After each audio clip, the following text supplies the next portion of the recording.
Very good noon to all of you. I welcome you to BYJU'S Exam Prep MBA channel and I welcome you to this MH-CET session. We will talk about vocabulary for MH-CET today.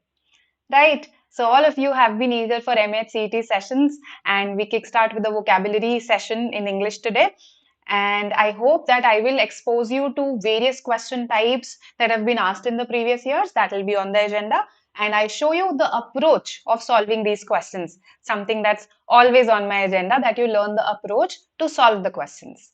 Right? Hi Radhika, good afternoon. Hello Jagtap, good noon, good afternoon. All right.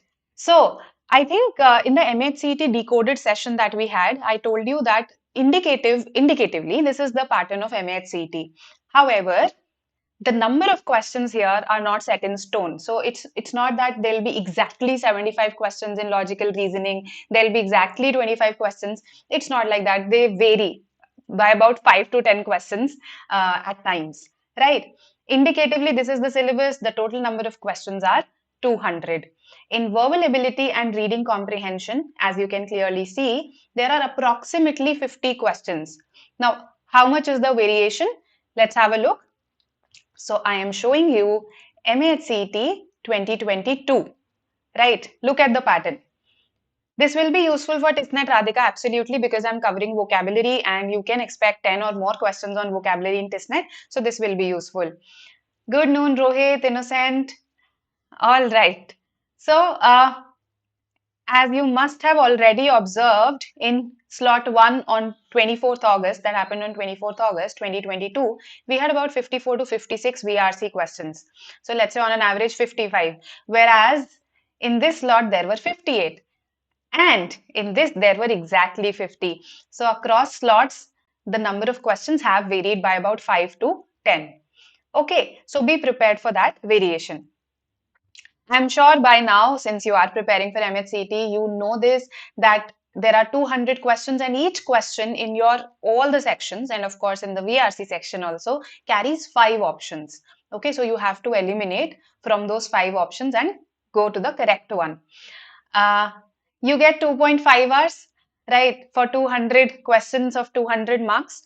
There's no negative marking. That's a very big plus. No sectional time limit. That again gives you the chance to maximize your strengths. One thing that I would say is that you can spend approximately 40 minutes, sorry, not 50 minutes, approximately 40 minutes on the VRC section. Okay, so these are the things that I've already told you. I'm just repeating these for you in case you didn't attend the MH-CET decoded session. Okay, so approximately 40 minutes you will have for your VRC section. Okay. Hi, Jayasuman. Hello, Harsh. Now, this I have already told you. Coming to the question types. What all question types are asked in vocabulary specifically, right? Because this is a vocabulary session. So as you can see, fill in the blanks, the most common ubiquitous question type for vocabulary is present here as well. Okay, spelling, idioms. So 1 to 2 idiom questions were there last year. There were a lot of spelling questions in one slot. Okay, I think I remember there were about 8 questions from spellings in one slot. Synonym, antonym, again asked in a good number. One word substitution, where the meaning of the word is given to you, and then in the options you have the word, right? So you have to match the meaning with the word in a way. Analogy questions, you have done some analogy questions already. In the decoded section also, I showed you an analogy question. Decoded session, I don't know why I'm calling it section again and again. Word usage. So I'll show you word usage questions also. Harsh is asking if this is the first session. For English, yes, this is the first MH-CET session, right? Before this, we've had an MH-CET decoded session where we discussed the exam pattern and how to prepare, what should be your strategy, those things. Okay, so these are the question types that were asked in the previous year in 2022. So this is based on an analysis of all the slots of 2022, right? So let us see these questions, we'll look at different difficulty levels also. So I'll expose you to some difficult questions also today so that you're prepared for every level and every question type. Right? Let's begin. Hello, Abhiram. If anything is not clear till now, you can ask me. If anything later on is not clear, you can always mention in the chat box. Right? So let's have a look at the first question. This is an easy one, just one blank.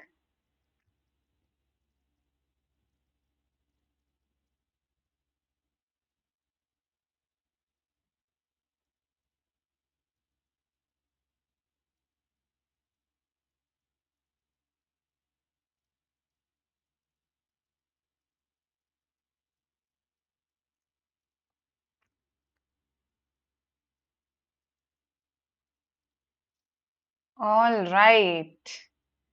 Good noon, Vishal. What do you say should be the answer?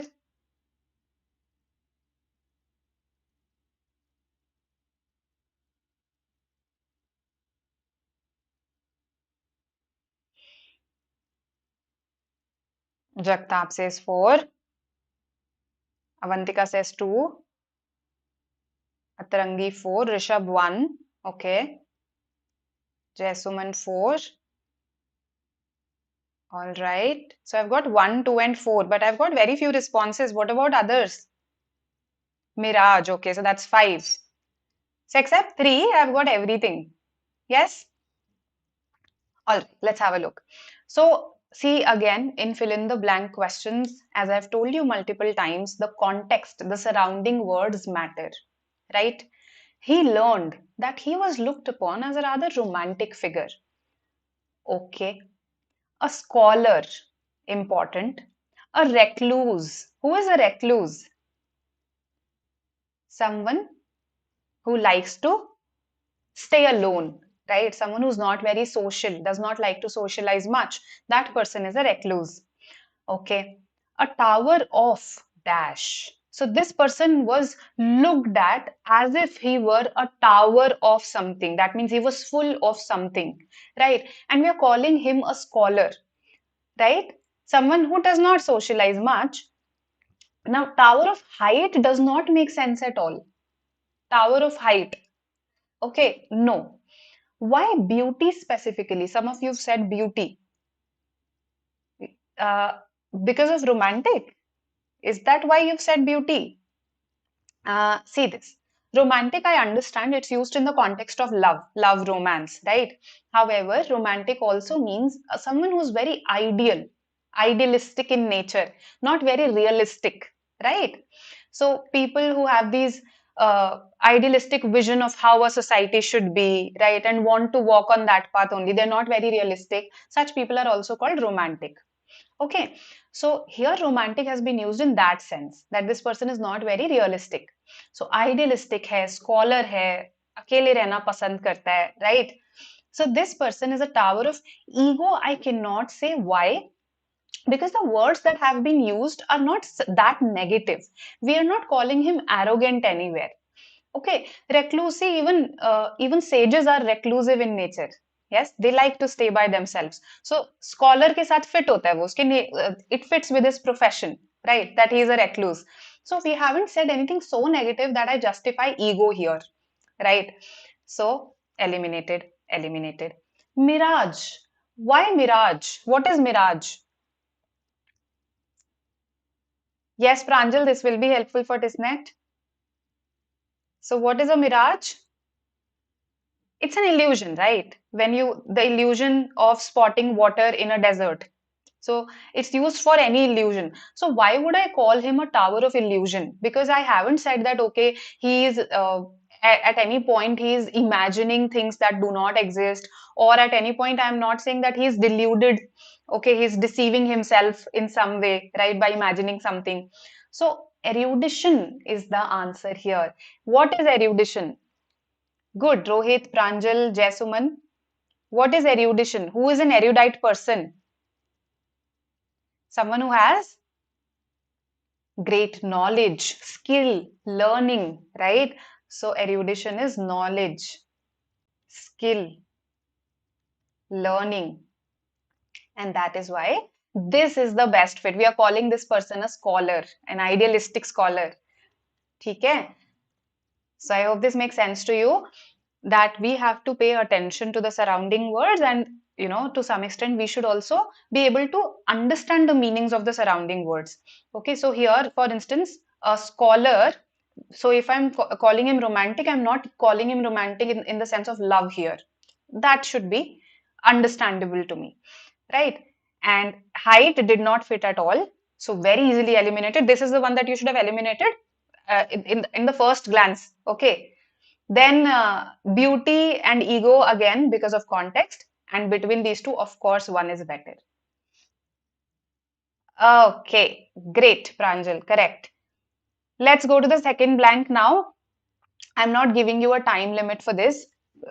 Pay attention to accuracy, okay? And tell me what the answer should be.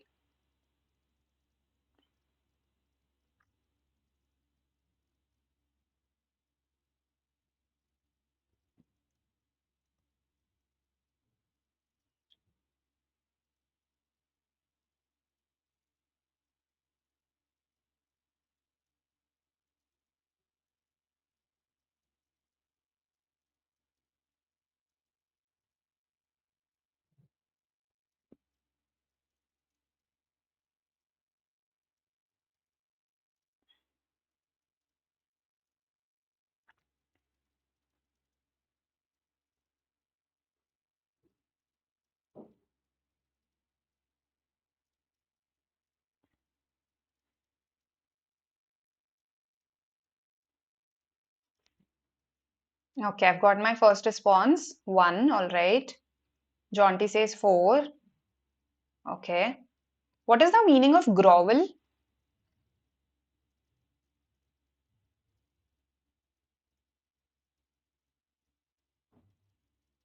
Any idea? Okay. Fidelity. All right. Those who are saying four, which was a blend of arrogance and fidelity. What is fidelity? Infidelity, I think you must have heard. When somebody is unfaithful to their partner, usually that is called infidelity, right? So, fidelity is the opposite when you're faithful. So, this is the state of being faithful, faithfulness. Does that fit in the second blank? That it was a blend of arrogance and faithfulness. When we have this and, see, pay attention to the conjunctions also. When we have an dash and dash, that means most likely the words that are going to come in both the blanks will be of the same nature or the same tone at least, right? So both positive or both negative, both positive or both negative, right? Okay. Then from the time she had put her hair up, every man she had met had groveled before her. I think we did the word obeisance. Day before yesterday, we did the word obeisance, or yesterday itself. And there, I told you that obeisance is an act of bowing and bending before someone. So grovel is related to it. Okay, so every man that she had met had groveled before her. And groveled is a word that does not carry a very positive connotation. Okay, so if you say that he is groveling before her, that means you don't think a lot of him, right? You don't think a lot about him. You don't think कि कुछ बहुत अच्छा इंसान है. That's the idea. Just to tell you roughly, who's more important than you? Yes, we were trying to please that person, right? And she had acquired a mental attitude. So see, the tone here is negative. So the mental attitude that she will acquire towards them will also tend to be negative. So I'm looking for negative words here. Now that you know this, I think it's easier to eliminate. 4 is eliminated. 5 is eliminated because of innocence. 1 is eliminated because of admiration. We are left with 2 and 3. Now between 2 and 3, tell me which is better.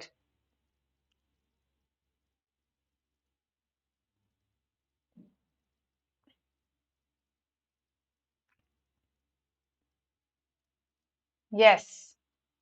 3. Impertinent is rude. Somebody who's impertinent. An impertinent child is a rude child. Right? Impertinent as an adjective means rude. So impertinence would mean rudeness. which fits here, right? Which fits here. But temperance, what is temperance? This is something that came in your CAT exam also. In one of the years, in the RC passages, they talked about the temperance, the passage on tea trade. Yes, I remember. There was a passage on tea trade which said that, tea became popular because of the temperance movement. So, temperance movement was a movement that advocated that people should not drink. Okay. So, abstaining from something is called temperance. Abstinence, not indulging in something, usually the vices, the bad habits such as smoking, drinking, luxuries, etc. Abstinence from that is called temperance. So fine, but does this fits, but does abstinence fit here, that she had uh, the her attitude was that of abstinence? Rather, this is better, that she just didn't care about them, and it was a mixture of not caring and active dislike. A mixture of not caring and active dislike. So 2 is the answer here. Okay. Correct, Radhika. Self-restraint is also a synonymous idea. Correct. ठीक है. I hope this is clear to you now. How we went about it. We first realized that groveled is a negative word. The context matters in fill in the blanks. Okay. And then once I realized that I need negative words here, I could eliminate 3 options right away out of 5. This will be the case in the exam also. You just need to get hold of one clue, and on the basis of that, trust me, 3 of the options are framed in such a way that they're easy to eliminate. Every examiner tries to frame at least 2 close options in the exam. So you will be left with 2 options then. So there, yes, you should have a rough idea about the meaning. So for instance, see, I also got the idea of temperance from a context in which I had read it, right? So I immediately referred to that passage because I had read it there. So then you should be able to recall, अच्छा ये roughly ये meaning है, this is the context in which I have read this, so roughly this should be the meaning, and on that basis you eliminate. Okay, so grouping is a technique that I applied. Okay, I need negative words, so positive words eliminated. So I grouped on the basis of tone, on the basis of connotation, and then ultimately thoda sa contextual understanding is what I applied. Someone was asking this, no, how to eliminate options if I don't know the exact meaning. This is how. All right. Let's go to the next question type then. Correct spelling. Yes, tell me. Which one is correct here?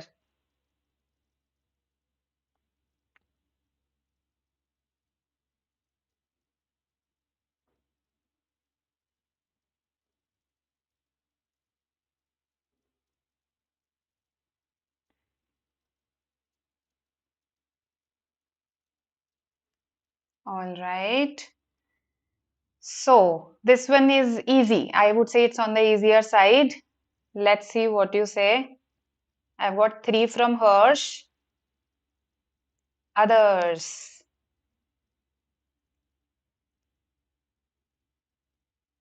What do you say?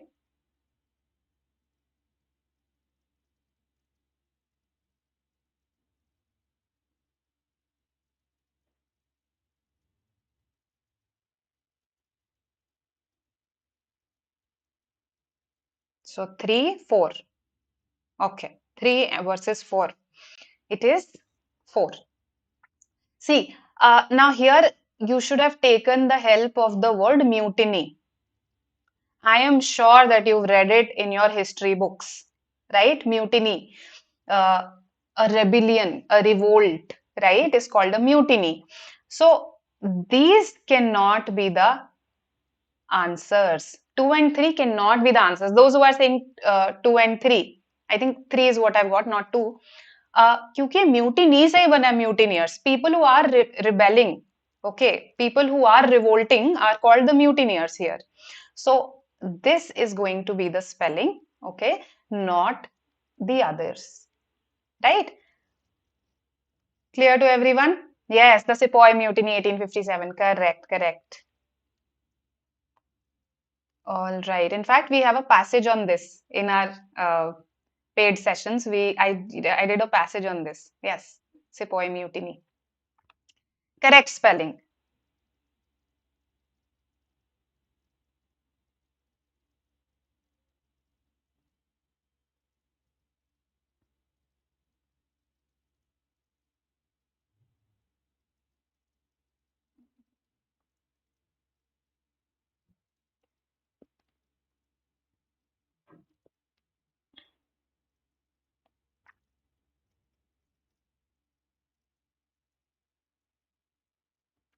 Let's see.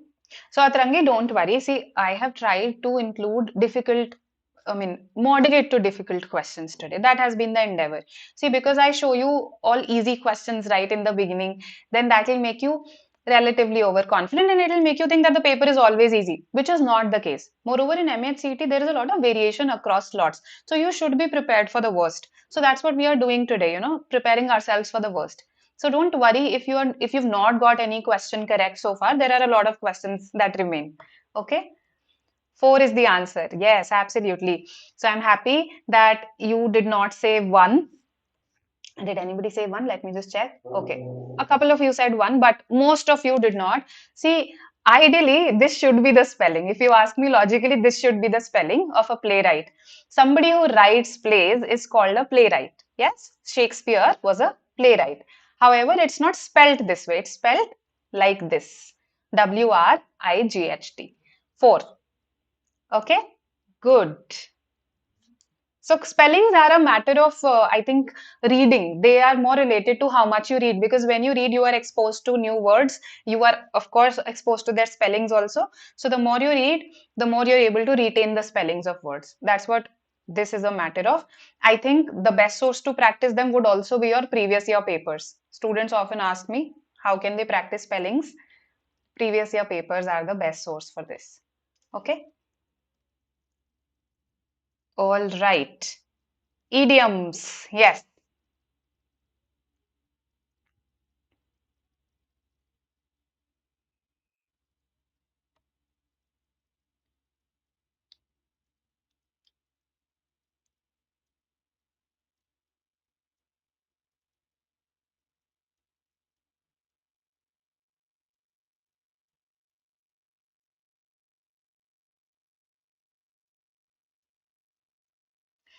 All right.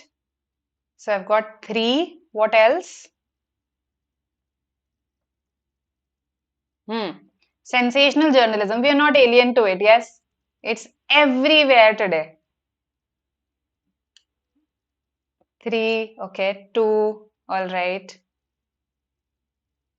So full court press, is it related to journalism? Some of you are saying full court press. Yes. It's rather related to sports.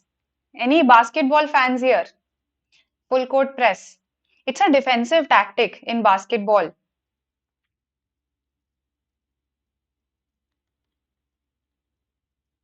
So this is not related to journalism at all.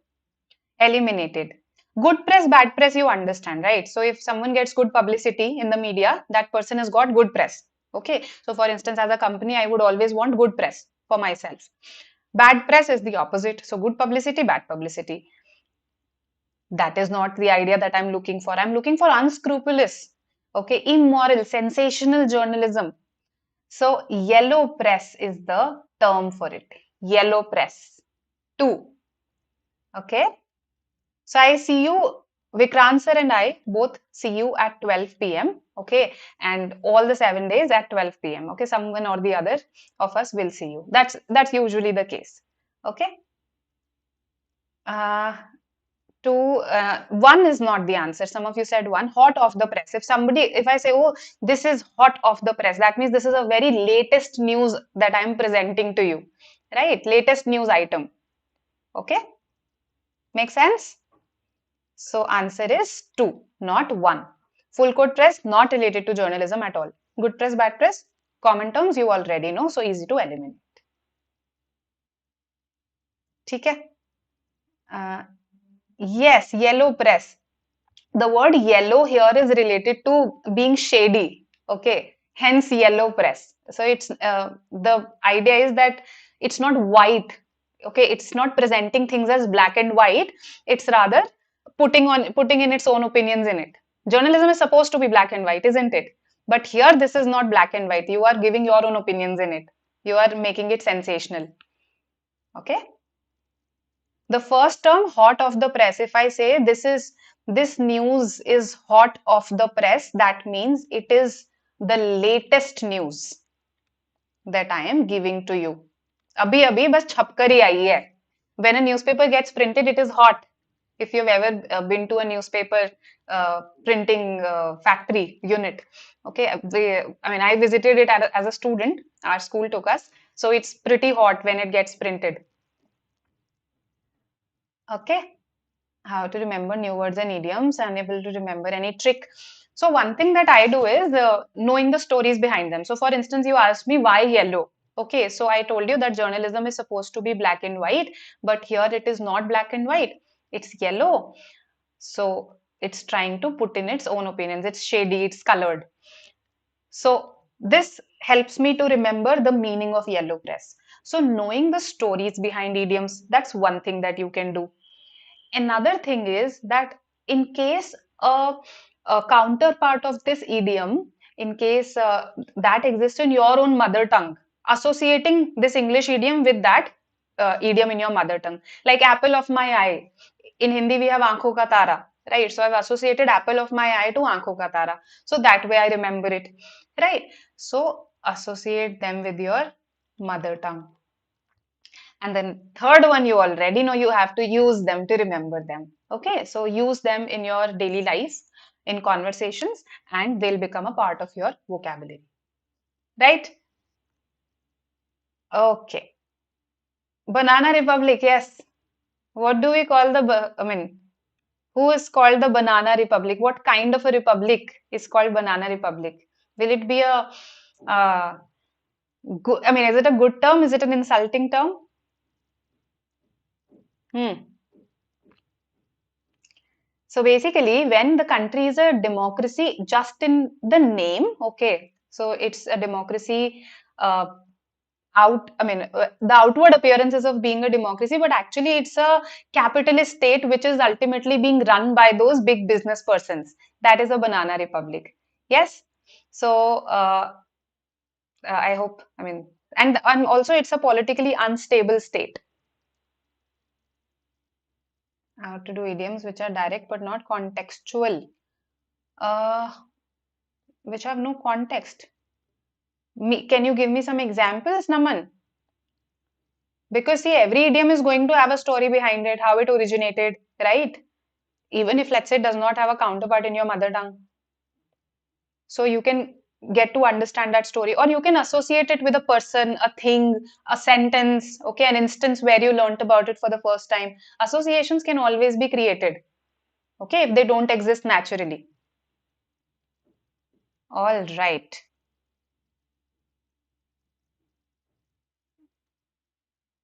Coming to this one.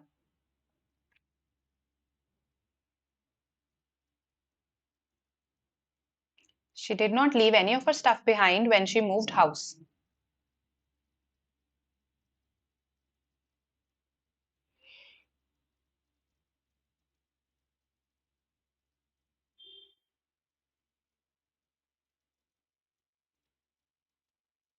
So what will be the idiom for this? Yes. Are we there?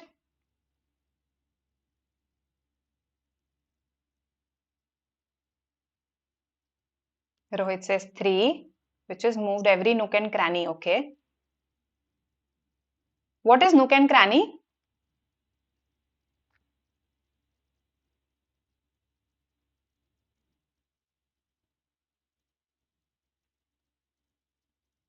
It'll help to improve your vocabulary tremendously, Vasudevan, no doubt about it. Right. So basically, when let's say I've lost something and I am looking for it in every nook and cranny of the house, that means I'm looking for it in every corner, every possible place of the house.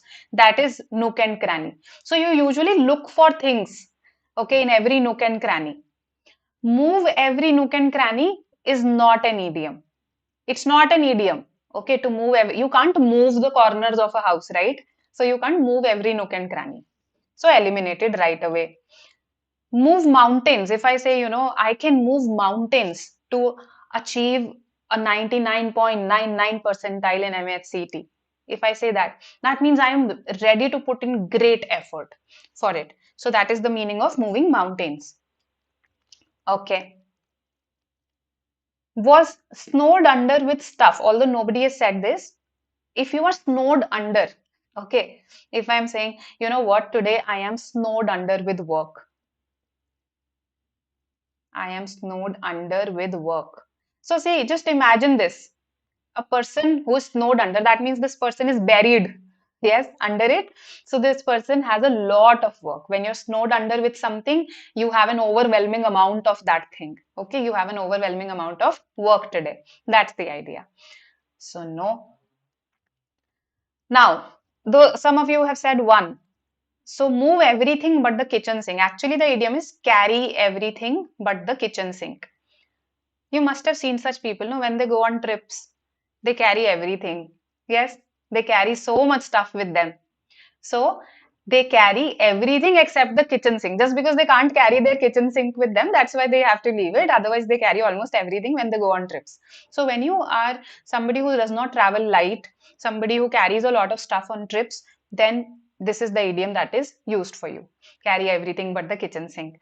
So here she did not leave any of her stuff behind. To not leave any of your stuff behind means you moved her, you move all your stuff, lock, stock, and barrel. That means you did not leave anything.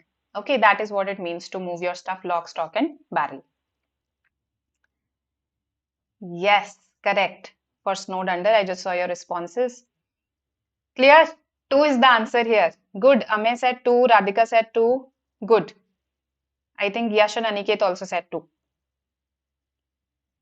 ठीक है, so idioms, I mean, they have fixed meanings. You have no choice but to remember them. So look at them like vocabulary words and follow the same techniques, association, knowing the stories, knowing the origin behind them. Follow the same techniques for idioms that you follow for learning words. Okay, your usual staple synonym question.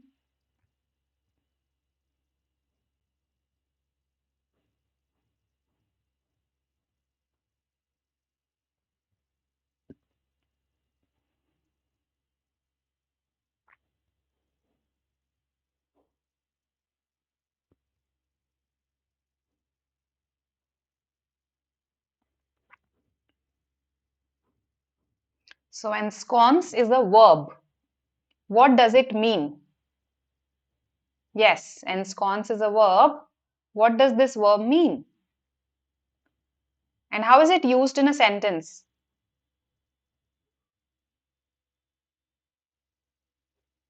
Okay. Conch. Conch is a shank.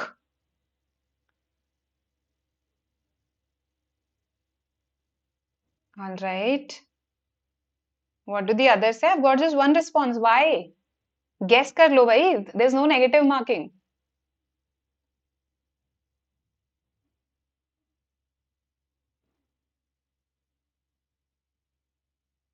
Okay, I want more responses. Then I'll tell you the answers. Just guess if you don't know. Eliminate. Okay, no clue. All right. What is extirpate? Evict, you understand? Evict, all of us understand. So is extirpation related to it? It's basically, see, evict is that, okay, you remove someone from a particular place, right? This is also removing or destroying something completely. Okay, so it's a word of a higher degree, to remove or destroy something completely. That is extirpation. Okay, so ensconce as a verb, it means to make yourself pretty comfortable at a particular place, right? So I ensconced myself at my friend's house, right? So I went to my friend's house और मैं तो बस वहीं जाकर बहुत comfortable हो गई. So this is how it is used. So now you have to give me a synonym of it. Conch cannot be a synonym. This is rather antonymous, extirpate and evict. Right? It is talking about removing, whereas I am becoming comfortable at a place. Supplant, again, when you supplant something, when you supplant someone's rule, right? You replace it in a way. You supersede it in a way. So even that cannot be the answer. The answer is 4. Nestle. Okay, when you nestle at a particular place, again, you have become comfortable at that place. All right. So 4 is the answer. Good. Aniket, Gaurav, not supplant. Supplant would be an opposite idea, isn't it? I mean, not exactly opposite, but antonymous है ना, जब हम किसी का rule supplant करते हैं. So see, I remember this word through a context in which I have read it. So if I say that the military supplanted the democratically elected government's rule, happens in Pakistan. Yes, the military supplants. So replace or supersede. That's the meaning. So the idea is not replace, and scones is to become comfortable at a place. At a place. Right? Okay. So the answer is 4. I hope this is clear. Evict is clear to you, and I hope you will remember extirpate as the higher degree. To remove or destroy something completely is called extirpation, right? And yes, conch was easy. Give me the antonym, the farthest in meaning to exultant.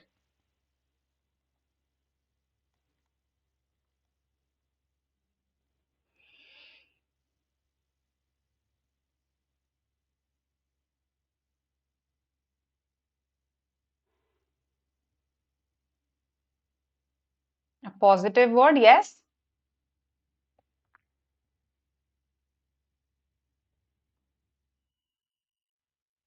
Okay, let's see what you say. This one is easier than the previous one.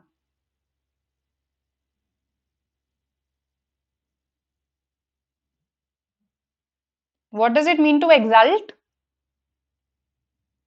The team exulted at its victory.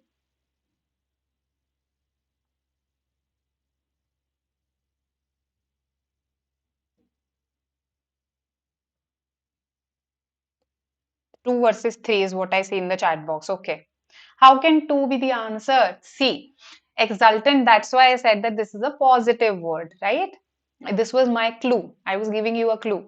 So if exultant is a positive emotion, the antonym has to be a negative emotion, right? So this and even this enchanted, when you're attracted towards something, energetic, enchanted, eliminated. Okay. Hysterical, when you're overwhelmed with emotion. That's when we say, oh, he was hysterical. When he got to know that he had cracked MH-CET, he was hysterical. He was overwhelmed. Sometimes it's also used when you're in panic, but uh, hysteria was earlier a mental disorder. It was considered a mental disorder. The that somebody was so overwhelmed with emotion that they sort of went into a state of panic, right? It's also used now in a more casual way to talk about someone being overwhelmed, right? So overwhelmed. ठीक है देखते हैं this can be the opposite but actually exultant means when you are showing your triumph, showing your victory, showing your happiness at winning. That is exultant. So the idea is that okay, the opposite idea would be that you're sad or I mean, yeah, the opposite idea can be this only, that you are sad. So harrowed fits better or strenuous fits better? Correct. All of you who said rejoice, feeling joy, all of you are correct. I mean, the meaning of exultant, but 1 versus 3. The idea is 1. Good. Jayesh, Manish, Radhika, Vasudevan, Jaisuman, Avantika, all of you are correct. Harrowed. If you are harrowed, okay, if you're in a harrowed state, that means you are really troubled by something, right? So that if I say, oh, that was a harrowing experience for me, right? Then that means it was a hellish experience for me, right? It was a distressing experience for me. So harrowed is distressed, whereas here you are pretty happy. So 1 is the answer. Strenuous. If something involves strenuous effort, exultant, showing your victory, showing this feeling of triumph, actually, I should say, and happiness. Okay, after winning, usually when you win something or achieve something, that is the idea. Achieving or winning. Right? Harrowed is distressed. Strenuous effort. Something that's a very arduous task for you. Arduous. Demands a lot of effort. okay, demands a lot of hard work, is strenuous, right? So strenuous is not the opposite idea of exultant. It's related to effort rather than emotion. Okay, clear to everyone? Any query, any word that is not clear so far, please tell me. Hanji. Because I see that there are few responses in the chat box. I'm not happy with the number of responses. ठीक है. I'm hoping that now I'll get more responses and everything is clear, all the words. Okay. One word substitution then. Somebody who abandons his or her religion. Forsaking is abandoning your religion.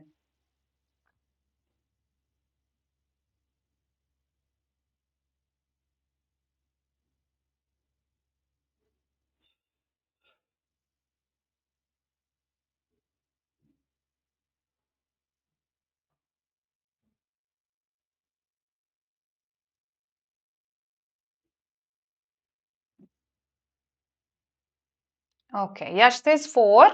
All right. Vasudevan says 1. Okay. I'm happy. These are the two options that I expected you to narrow down to. Yes. What do the others say?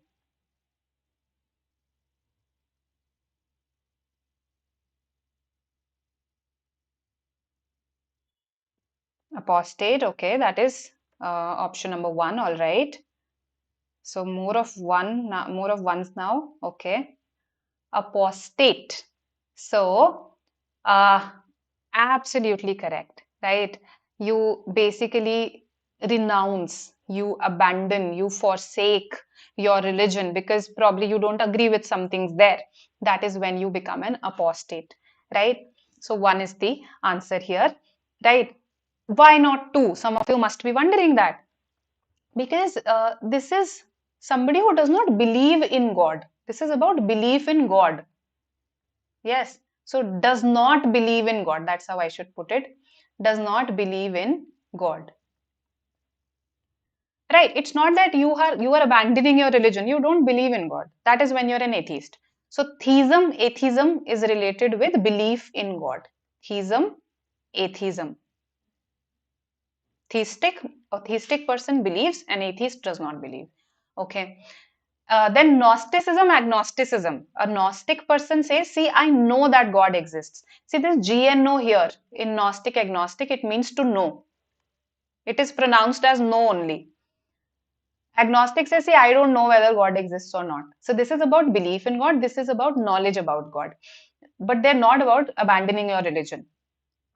A deacon is in fact a person, an official in the Catholic Church, an ordained minister. That's how we call them. An ordained minister in a Catholic church. Okay. So ये तो नहीं हो सकता answer. This person has not forsaken religion. Bigot. Who is a bigot? Correct, Naman. Correct. B means two. Bigotry. When you think of the other person, when you think of someone who is not of your religion, race, gender, etc., as other, as separate from you, that's when you are indulging in bigotry. That's why it has that by there, right? You're thinking of them as other. मेरे जैसा नहीं है, कुछ और है. ठीक है? So दो चीजें, आप अपने आप को अलग मान रहे हो, उसको अलग मान रहे हो. So that's when you are bigoted. You show a hatred towards another religion, race, gender, etc. Okay. So one is the answer, clear to everyone. So you're learning a lot of new words. Think of it like that. Even if you find them difficult today, you're still, it's a good thing because you're learning new words. ठीक है? All right, then let's look at one more one word substitution question. This is easy. A place where government records are kept.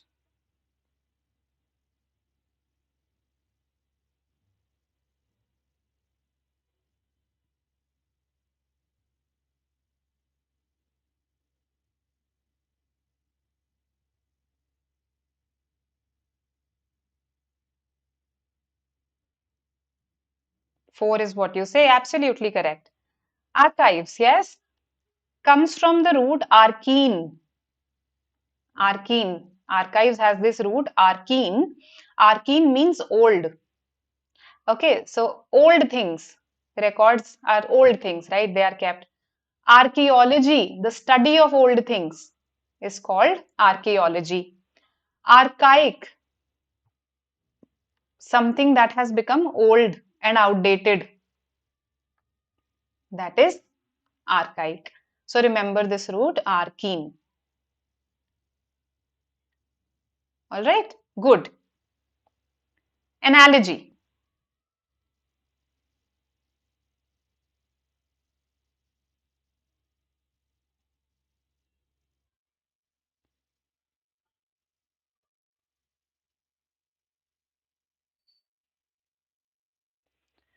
Recommence is to suspend.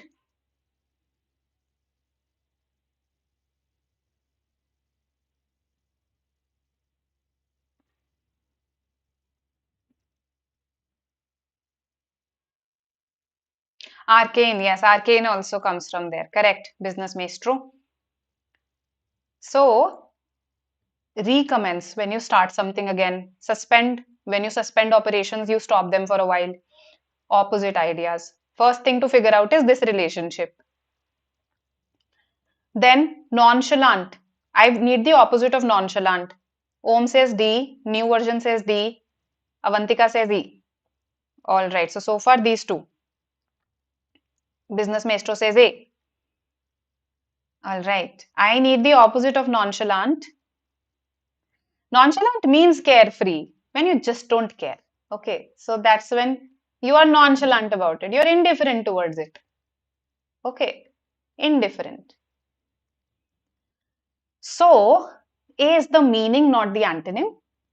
The word has nothing to do with agreement or disagreement. So, D and D are eliminated. Between B and C, tell me what should be the answer? B and C में से which is better?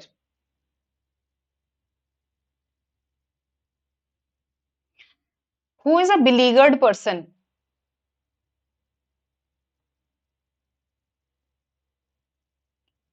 Nonchalant is when you don't care about something, you have a carefree attitude, an insouciant attitude. That's a synonym. Insouciant. Okay. It is beleaguered. Beleaguered is when you are surrounded by problems and you are troubled, troubled by problems, surrounded by problems. That is beleaguered. So you would be very harrowed at this time, distressed at this time. So B is the opposite idea. Tirade is what's a tirade? It's a rant, an angry rant. When you're angry and you just start ranting and you don't stop. Okay, that's a tirade. Okay, so B is the answer here. Hope this is clear to you. Beleaguered, the meaning, okay, how to make that connection. First, you have to figure out the relationship between recommence and suspend, and then only you can proceed. Right? This was not a very difficult question. Nonchalant is a high frequency word. Okay. All right. Yes. And if you have enjoyed the session so far, please press the like button. Let's look at a word usage question now. So a word will be given to you, right? So this is your word flare. It is used in 3 sentences. You have to tell me, the instructions ask you which word fits contextually to convey a logical meaning. Okay, that you have to choose that sentence, that statement in which the word fits contextually, the word flare, to convey a logical meaning. मतलब correct sentence बताना है आपको.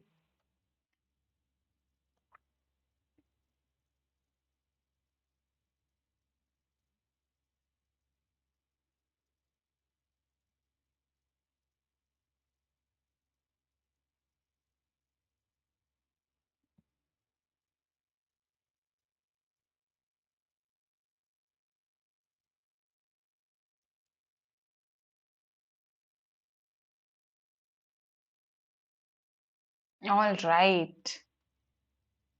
A prolonged bitter speech. Yes, correct. For tirade. Radhika says 4, both A and C. New version says 3, both B and C. See, there's one sentence that's outrightly wrong here. If you spot that one sentence, then you've solved this. He flared up at the mere suggestion of a resignation. So, he flared up. He became angry. What is the phrasal verb for it? flare up or flare up? Yes. Which one should I use? The second one. When you flare up at something, you become very angry at it. Okay. In fact, this flare, there's a flare in your jeans or in your dress, right? It means this spread that is there, right? So, flared dresses are there. So, these dresses go like this, right? There's a flare in them. So he flared up. He became angry. This is a phrasal verb with a fixed meaning. Otherwise, flare means this, what I have just shown you. This flare, F-L-A-I-R, flare, means talent. So she has a flair for writing. That means she has a talent for writing. She has a flair for the dramatic. That means he can act. Okay, he can be dramatic. So A is fine. Okay. He combines traditional techniques with a modern talent. Okay, with this modern a modern twist, a modern touch, right? Even A and I mean even C is correct. So both A and C are the correct sentences. The answer should be option 4. Yes. Biotechy, that will be flare. Correct. ठीक है. Thank you, Damru. That means so much. 4 is the answer. Any queries in whatever we've done so far, please tell me. Such questions, such word usage questions are essentially common confusable questions because they are testing your ability to distinguish between these two words. So ultimately, they're testing your understanding of these two different words. Right? So this was about today's session. We covered all the question types that I showed you in the beginning, right? And of course, over the coming sessions, we'll cover a lot more questions of these types. Okay, so keep watching and keep preparing from your end as well. That's very important, right? This is our CAT 2023 comprehensive program. So here we offer a lot of features to you. Of course, there will be live lectures. There are a lot of recorded videos that are available for you, a lot of practice material so that you don't have to search for practice material anywhere else. Then even preparation for your second stage, which is your GDPI WAT stage, right? So in case you or your friends are considering CAT 2023, you can enroll now. The link is in the description box. Welcome, guys. Welcome. Thank you so much for attending. I love teaching you guys, and I really love these 12 p.m. sessions. So I'll keep, we'll keep meeting again and again till MH-CET. We'll also have more TISNET sessions. We'll have CMAT sessions also, since you guys keep asking. Don't worry. Okay, सबके sessions होंगे. How to solve RC passages? See, Jayesh, again, the level of MH-CET RC passages is not that high if I compare it with a CAT or a ZAT. So in case you've practiced CAT and ZAT RC passages, then these will be pretty easy for you. The thing that you should keep in mind is that if you have more than a passage, so for instance, in one of the slots last year, there were multiple short passages. So in that case, I think a student should, if let's say RCs are not your strength, then you should prioritize. Meaning you should first go for those RCs that you feel okay are from an area of your interest, have an easier language. So prioritize. Second, because MH-CET is a time-based test, time matters there. Focus on maximizing score from the direct questions. Don't get stuck in, let's say, one or two difficult questions out of, let's say, the 10-11 questions that you maybe get asked from RC passages. So direct questions, easy questions पर ज़्यादा focus करो because marks तो सबका one ही है. And of course, mark every question because there's no negative marking. So don't leave any question as such. So that would be my suggestion for RC passages. Prioritize, focus on the direct questions, and practice the previous year papers. They'll give you an idea of the level. You'll yourself realize CAT JAT से काफी कम है, ठीक है? और सब कुछ mark करके आना है. You have to mark each and every question. Yes, Pranjal, it is at par. We can say that it is at par. Okay. It's more unpredictable though, because there's a lot of variation across slots, which is something that's fortunately not there in TISNET because there's just one exam there. Right? Okay, so this is a scholarship test that is going to happen today itself at 7 p.m. You can register for it now, take it in the evening. This will actually give you up to a 90% scholarship for the preparation program that I just showed you, right? And in case you're worried about how do I manage CAT with my studies, with my job, in case this is troubling you, then on the 11th of Feb, we have a session at 7 p.m. Do attend it, okay? You have to register for it right now. Register for it in advance. Okay. For MH-CT, yes, this is relevant for you. Please take this free mock. See where you stand right now. Get to understand your strengths and weaknesses, devise a strategy. So do register for it right now. Again, the link is there in the description box. And yes, stay connected, right? I hope you've subscribed to the channel. I have also conducted some vocabulary sessions on the BYJU'S exam prep app. So in case you want to hone your vocabulary, you can go through those sessions also, right? And yes, stay connected. Bye bye. See you. Welcome, welcome all of you.